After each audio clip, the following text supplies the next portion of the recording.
Bonjour! Aujourd'hui, je vais commencer par la fin. On va tout de suite voir ce que je vais réaliser pendant la vidéo.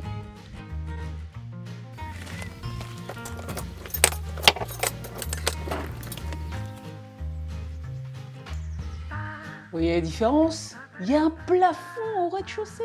Fantastique, non? Énorme comme différence, non? C'est pas flagrant, mais c'est beaucoup de boulot, hein. Mais avant ça, j'ai commencé par la douche. Elle est pas belle, avec du bois, du carrelage et des joints. Bah justement, commençons par le joint d'étanchéité entre le receveur et les murs, tout autour. Là, je ne vais pas pouvoir vous le montrer parce que ça se passe dans la douche. Je vais faire un joint tout autour là, mais je vais le faire proprement, bien que ce ne soit pas le joint final qui va se voir. C'est un joint d'étanchéité et j'ai pas envie d'en mettre partout sur le receveur de douche. Si vous avez vu mes précédentes vidéos, vous connaissez déjà la technique. Si c'est pas le cas, c'est pas bien du tout. Allez tout de suite les voir. Je mets du scotch sur le receveur pour dessiner le contour. Évidemment, là, de l'autre côté, c'est pas la peine. Je mets le mastic, je le lisse avec le doigt, puis j'enlève le scotch. J'adore faire ça. Ah merde! Heureusement que c'est du blanc, hein. Avant de carreler, il faut que je mette les tuyaux d'arrivée de la douche. Ils viennent derrière, là, cette platine, qui va être sous le carrelage. J'ai suivi une petite formation chez Wurth à Lisieux, avec le fabricant.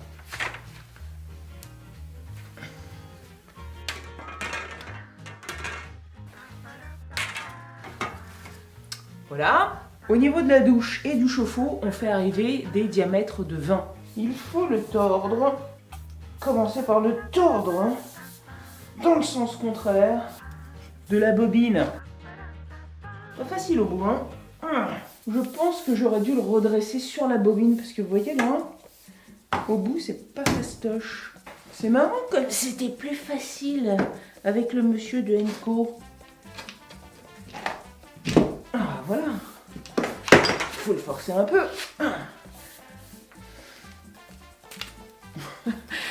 Je vais me faire les bras. Hein. Heureusement que le plafond est haut. Hein. Sinon, on est bon pour travailler dehors. Allez, on va faire le bout. Prendre un peu d'élan. Ah, raté. Oh la vache. Ah, voilà. Faut juste savoir lui parler. Voilà. J'adore me filmer quand je fais la première fois un truc. Enfin, c'est pas la première fois, mais c'est la première fois que je le fais toute seule. Parce que j'ai vraiment l'air d'un manche. Mais je vous rassure, les fois d'après, généralement, ça se passe mieux. Généralement. Ce qui est top avec le multicouche, c'est que si on se plante dans les courbes, c'est-à-dire qu'on les met pas au même endroit, ben, on peut les redresser. J'ai déjà mis les bavureurs à un bout, mais tant qu'on n'a pas fait un angle, on peut pas. C'est très compliqué d'ébavurer, hein. Voilà. C'est ballot, je l'ai tordu. Ah bah oui, puisque j'ai pas tenu la cintreuse, j'ai tenu le tuyau. Et maintenant... Ah, voilà. Magnifique. Pour le deuxième, pour qu'il suive parfaitement comme ça ce tuyau-là, il va falloir que l'arc de cercle soit plus grand. C'est pas le même diamètre de courbure. Eh ben, il y a un truc très fastoche.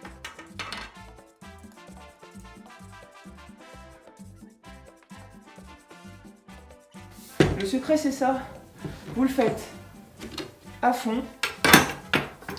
Puis ensuite, hop là. C'est pas merveilleux? C'est dommage que ce soit caché derrière la paroi. Je sens que ça va être simple de mettre ça en place, toute seule. Parce que, voilà. Il va falloir que ça remonte par les trous. Il faudrait juste caler ça. Ah là là. Le sertissage va pas être évident. Hein. Je l'ai un peu tordu, mais je pense que ça va pas trop gêner en le remettant en place. Là, il y a un petit bout de plastoc. Je sais pas si je dois le prendre avec... Ouais, c'est ça. Chez Henco, c'est du métal. Ouais, ça permet de bien positionner.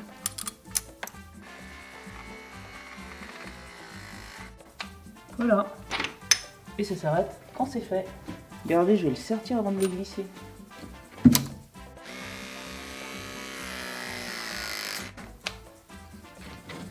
Fantastique.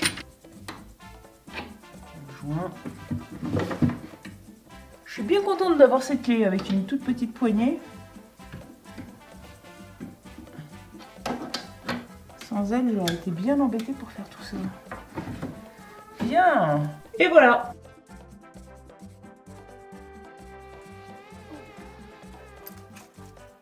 Ah.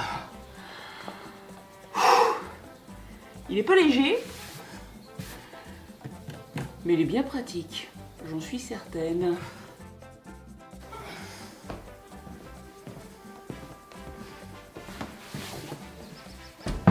Grâce à lui, je vais pouvoir travailler la porte fermée et je vais pouvoir ne rien ranger et arriver, tout est en place comme je l'ai laissé la veille et je peux me remettre tout de suite à bosser.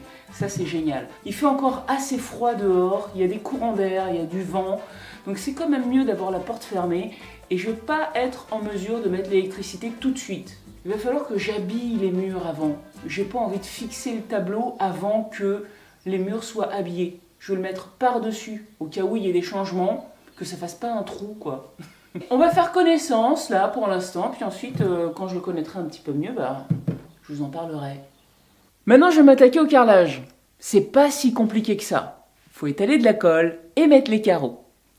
Bon, faut aussi penser à comment on va voir le résultat une fois qu'on rentre dans la pièce. C'est ça le point crucial. Donc ça veut dire que ce coin-là, il va falloir qu'il y ait le moins de raccords possible. J'ai choisi de mettre du carrelage métro. Ah, c'est un classique, hein, ça va pas se démoder. Et puis sur un petit espace comme ça, ça va être très bien. Donc pour éviter de faire des raccords moches, je vais commencer par là. J'ai mis un carton pour protéger mon superbe receveur. Les carreaux métro sont très simples à poser, mais il faut se méfier du biseau. Si je commençais dans le coin par des carreaux en entier, donc par un joint comme ça avec 2 biseaux, celui du dessus, ce serait beaucoup trop rapproché. Je le sais, j'en ai posé dans mes WC à Conflans. Donc là, je vais commencer par celui qui est découpé. Je vais faire en sorte d'avoir une épaisseur de joint correcte et je poserai tout le reste en partant de là. C'est simple. En revanche, ce qui va pas être simple, c'est de vous montrer quand je travaille, donc je vais faire des pauses blabla pour vous expliquer. A few moments later. Ça avance pas super vite, mais je suis pas la reine du carrelage, hein, évidemment. Cela dit, ça se passe plutôt bien. Vous voyez, c'est pas mal là. Les raccords sont là, sur les côtés. Beaucoup moins visibles, évidemment. C'est super le carrelage métro, mais ça prend un temps fou à poser, puisque c'est tout petit. Les grandes dalles... ça va beaucoup plus vite, j'imagine. Hein.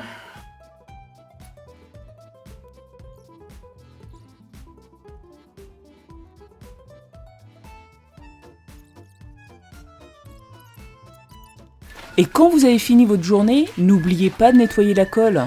En tout cas, celle-ci, une fois qu'elle a bien séché, c'est une horreur pour l'enlever.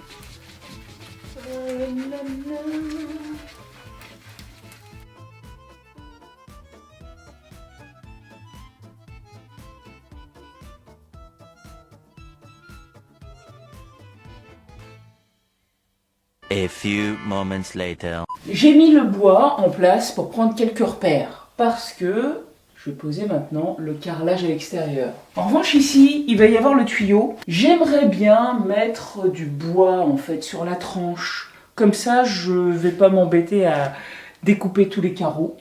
Puis ça va faire joli. Et puis surtout, j'ai fait cet essai avec la colle vinylique. Un serre-joint, un peu de colle vinylique. C'est la colle qui a servi à coller les carreaux de Syporex. Et ça tient, mais j'ai même essayé avec un marteau, impossible. Impossible de l'enlever. Ça va faire très joli, je vais mettre un bois qui résiste à l'eau, à l'humidité, donc j'ai plein de châtaigniers, j'ai du chêne également. Mais quand même à partir de là, je pense que je vais le faire en 2 collages et la partie basse, elle sera vissée. avec des jolies vis, bien alignées, ça va faire joli. C'est au cas où ça se détériore. Ces parties-là sont toujours plus faciles à atteindre par l'humidité que les parties hautes. 2 petits repères avant de commencer, et c'est parti!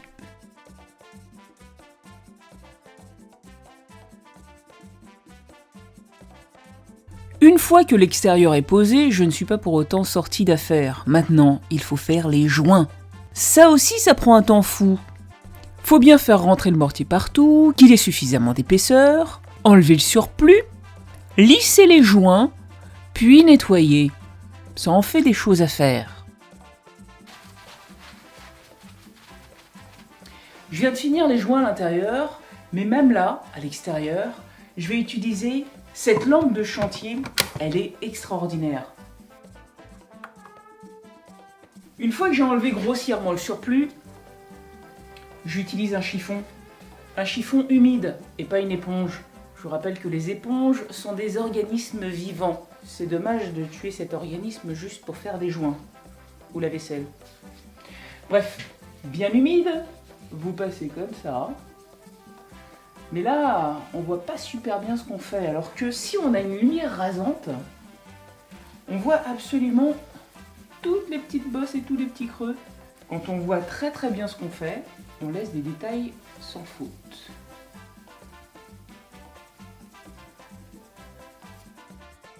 Dans la grosse dame en briques, à l'étage, il y a tout un tas de planches de chêne. Elles font à peu près 2 cm d'épaisseur et comme j'ai envie de me dépêcher de finir cette douche, c'est elle que je vais prendre.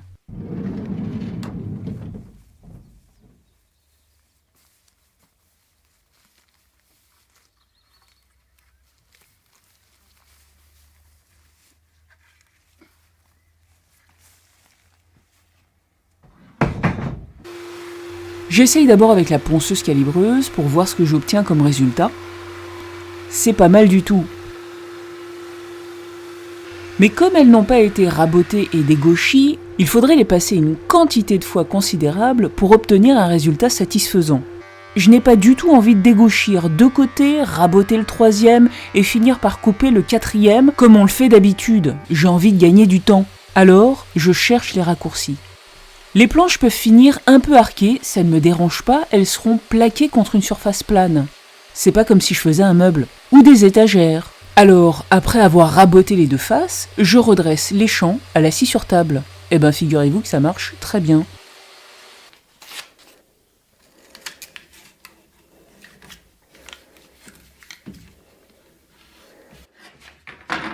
J'ai pas d'époxy sous la main, en plus on est dimanche. Je vais faire comme je fais sur mon tour à bois, des copeaux et de la colle cyanure. Des copeaux, ça tombe bien, il y en a plein.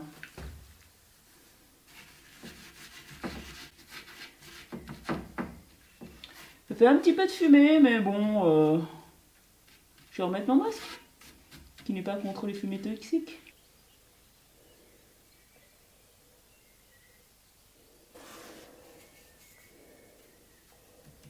Ça pue un peu, mais l'avantage c'est que ça sèche vite. Un coup de ponceuse calibreuse des 2 côtés, et le tour est joué. Pour finir, je fais une feuillure sur les 2 planches qui seront à la verticale, celles qui longeront les murs, pour qu'elles recouvrent un peu le carrelage.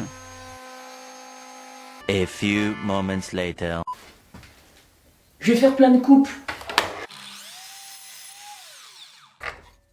Et puis elles devront être juste, tomber sur le contre-latage, avoir la bonne largeur, etc. Il vaut mieux que je travaille ici. Ça ira beaucoup plus vite. C'est génial! J'ai ma station de charge! Alors, très facile à utiliser. Hop. Là, je mets en marche ces 2 machins-là. Ok, ben voilà. Il n'y a que 69% de batterie parce que je ne l'ai pas rechargé depuis que je l'ai. Il y a une machine là-dessous. C'est ma carleuse. Et pour l'instant, je l'ai utilisée que avec la carleuse. Plusieurs jours de découpe, je sais plus, 2 ou 3. Et 69, c'est pas mal. Oui, après, c'est pas une utilisation intensive, bon, justement. On va voir comment ça se comporte.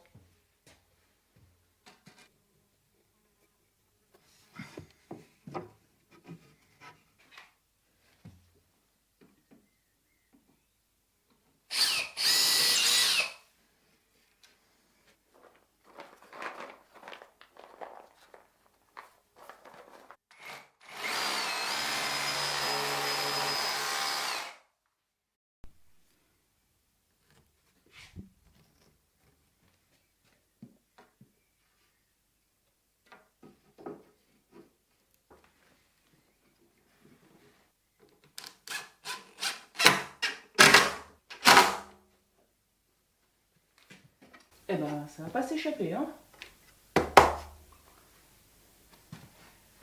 C'est pas mal. En fait, j'ai pas très envie de les coller parce que c'est quand même une douche, il y a de l'humidité. Bon, d'accord, c'est du chêne. Donc le chêne, c'est plein de tanins, donc naturellement, ça résiste bien à l'humidité, les intempéries et tout ça, mais si jamais un jour il faut les changer, ça colle tellement bien cette colle que ce serait dommage, quoi, d'abîmer toute la douche, ou les rebords, ou là encore pire. Donc, je vais coller les morceaux entre eux, mais en revanche, je vais fixer le tout avec des vis.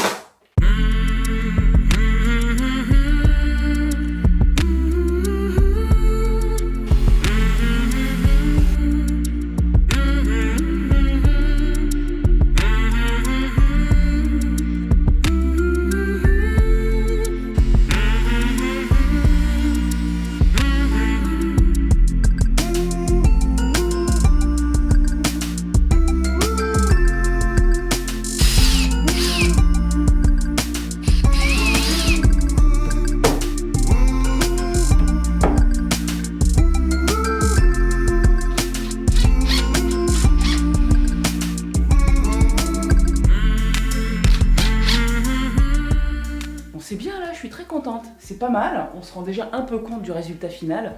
Mais j'avais pas de produit pour traiter le bois. J'en ai acheté. Avant d'aller plus loin, je vais l'appliquer. Je vais tout laisser sécher. Et ensuite, je ferai les collages sur les côtés. La maison en brique a des problèmes de verre dans la charpente.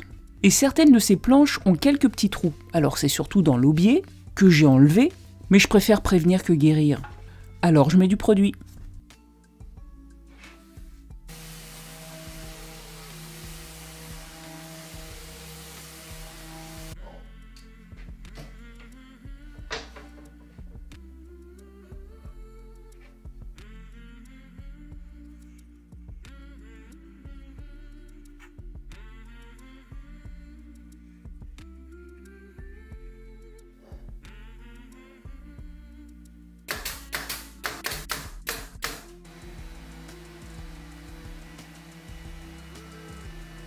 On peut même rajouter un petit peu de colle. En ponçant juste après, avant que la colle ne sèche, tous les petits écarts du bois sont remplis par de la poussière et de la colle.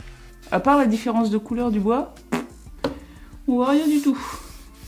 Et pour finir, je m'occupe de ces deux tuyaux, parce que je veux qu'ils passent devant le revêtement mural. Ouais, et ben... pour que les raccords soient accessibles. Il aurait fallu le tordre avant. Mais tout ça sera caché par le frigo, la machine à laver et le meuble de cuisine. Non. Bon, voilà. Il n'y a plus qu'à fixer ce morceau et c'est fini. Je sais pas vous, mais moi je la trouve super belle cette douche.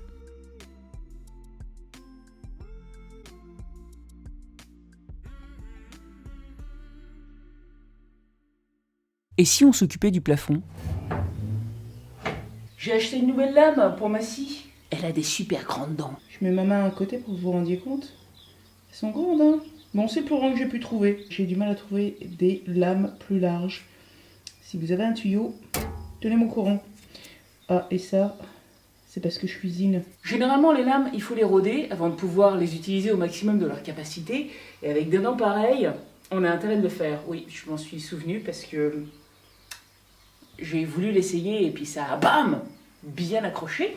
Donc, je vais découper toutes mes chutes pour faire du contre-lattage et pouvoir installer la finition sur le mur. Ça devrait être assez pour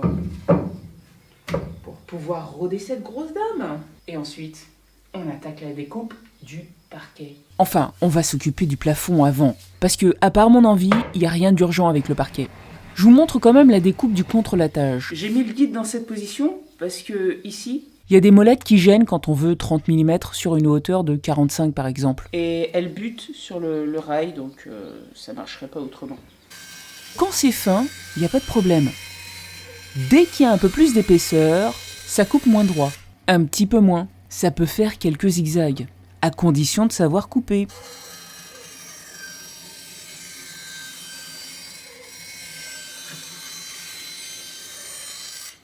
Pour pouvoir fixer les lames qui vont au plafond, je dois mettre des tasseaux de part et d'autre. Grâce à l'équerre, je les cloue à la même distance du bas de la solive. Ça fera plus joli. Et pour faire le plafond, comme il me reste pratiquement plus de volige, je récupère tout le pain que je peux récupérer. Cette passerelle, je peux m'en passer. Même chose pour les supports. Je découpe les côtés pour le contrelatage et je refends le milieu pour le plafond. Ensuite, un rabotage sur la face qui a été coupée pour que la feuillure soit bien droite.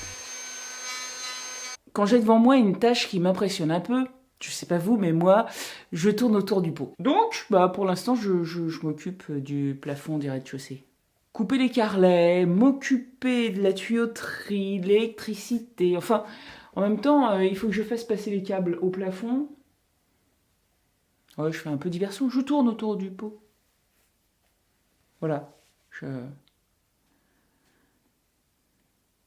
vous ai dit que je flippais tout le temps.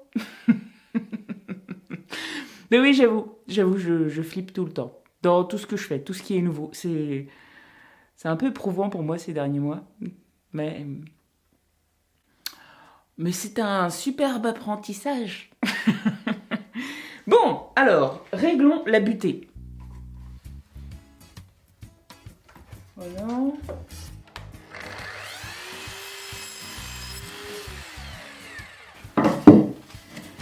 Ah, et ouais. Là, elle apparaît. Ah non, là c'est bueno. Et là c'est un poil trop juste. Mais on va dire que c'est plutôt bien. Merde. Ah c'est ballot. Ah, c'est exactement ce que je voulais pas faire. Je te jure.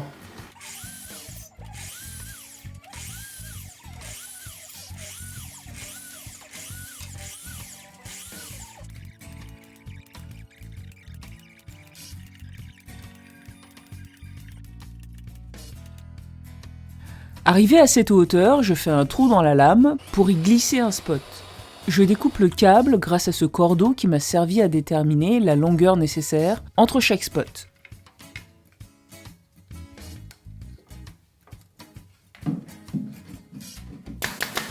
Il est temps que je vous fasse un petit retour sur cette station de charge Bluetti.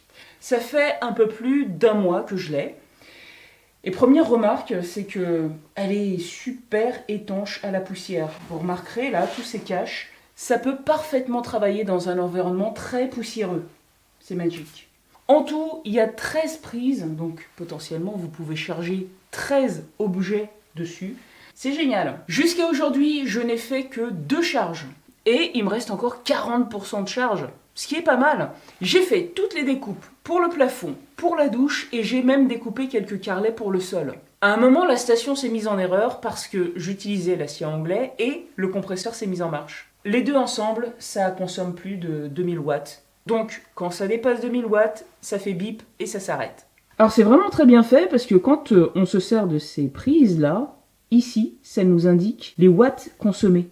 Et puis il y a une option que je n'ai pas encore, mais j'adorerais l'avoir, c'est le panneau solaire qui permet de charger la station sans même avoir à la brancher. Et du coup, ça permet aussi d'avoir une autonomie beaucoup plus grande, pourvu que vous viviez dans une région avec un peu de soleil. La Normandie, c'est peut-être pas super indiqué.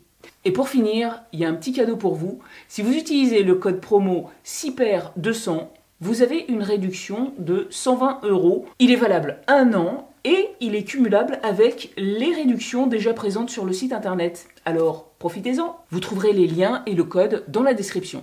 Retournons à nos moutons. J'accélère un petit peu le pas parce que, voilà, c'est du clouage et de la découpe. C'est un peu répétitif. Vous vous souvenez de cette vidéo où je construis le meuble de ma ponceuse calibreuse ? Ça date pas d'hier. Pour finir, je fixe les planches avec des agrafes. Le son n'est pas terrible du tout. J'étais dans ma cave, j'avais même pas encore fait d'éclairage. Et le bois que j'utilise là, je l'avais récupéré dans un chantier qui se passait dans la forêt. Il y en avait pas mal, et il m'en reste encore plein. Et bah tout ça, je l'ai transformé en plafond, et il m'en reste encore plein pour les murs. Je vais m'arrêter là pour aujourd'hui. Et pour tous ceux qui n'auraient pas encore vu la construction de la tiny house depuis le début, je vous mets ce lien, c'est la vidéo où on pose les fondations. Ensuite, à la fin de chaque vidéo, vous aurez un lien pour la vidéo suivante, comme pour celle-ci. Dès qu'elle sera éditée, je mettrai le lien ici. Sinon, vous pouvez regarder celle-là, c'est quand je commence l'intérieur. À bientôt!